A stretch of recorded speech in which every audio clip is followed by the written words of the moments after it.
छत्तीसगढ़ के deputy CM TS Singhdeo ने एक बार फिर से अपने बयान से राजनीतिक हलचल मचा दी है। उन्होंने कहा है कि ये उनका आखिरी चुनाव था और वो अब चुनाव नहीं लड़ेंगे। और ये बयान तब आया है जब प्रदेश में हाल ही में चुनाव संपन्न हुए हैं और परिणाम भी नहीं आए हैं।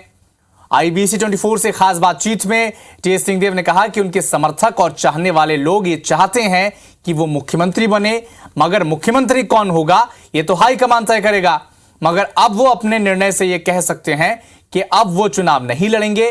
इतना ही नहीं, टीएस सिंहदेव ने यह भी कहा कि पार्टी की ओर से उन्हें जो भी जिम्मेदारी दी जाएगी उसका निर्वहन वो करते रहेंगे, मगर वो चुनाव नहीं लड़ेंगे।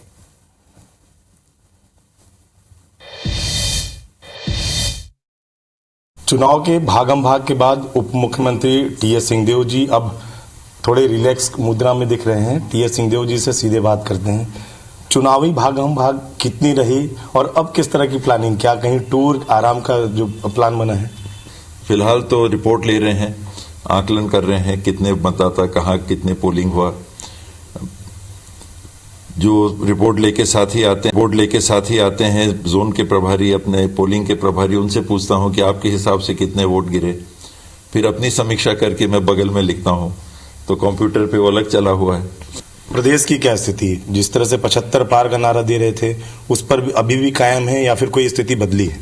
मैं थोड़ा बचता था हमेशा 75 पार से और 2/3 के आसपास आ जाता था। हम लोग के कुछ साथी हैं, स्वाभाविक है चुनाव में एक टारगेट रखना चाहेंगे, एक अपना हौसला ऊंचा रख के आदमी चलना चाहता है। तो कुछ साथियों ने 75 पार का दिया था, तो 75 पार तो मुझे नहीं लगता है कि संभव है।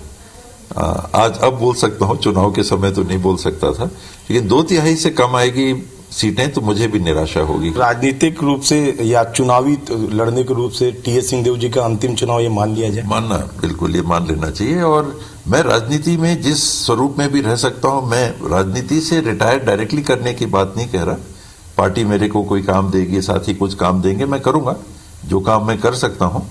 टीम की कप्तानी इस बार मिलेगी आपको? वो तो सिलेक्शन बोर्ड के ऊपर है। सिलेक्शन बोर्ड जो टीम सिलेक्ट करे, सिलेक्शन बोर्ड जिनको कप्तान की जिम्मेदारी दे, उस हिसाब से टीम खेलेगी। तो ये थे उप मुख्यमंत्री टीएस सिंहदेव जी, जिनका एक बड़ा बयान ये आया है कि ये उनका अंतिम चुनाव है। अब वो चुनाव नहीं लड़ेंगे, बल्कि जो भी उनके उत्तरदायी जो दिया जाएगा, जो उनके हाईकमान के जो निर्देश होंगे उनका पालन करेंगे। ऐसे में कहा जा सकता है कि जो उप मुख्यमंत्री टीएस सिंहदेव हैं वो अब चुनाव नहीं लड़ेंगे, लेकिन वो राजनीति में सक्रिय जरूर रहेंगे। कैमरामैन दीपक गुप्ता के साथ अभिषेक सोनी, IBC 24, सरगुजा।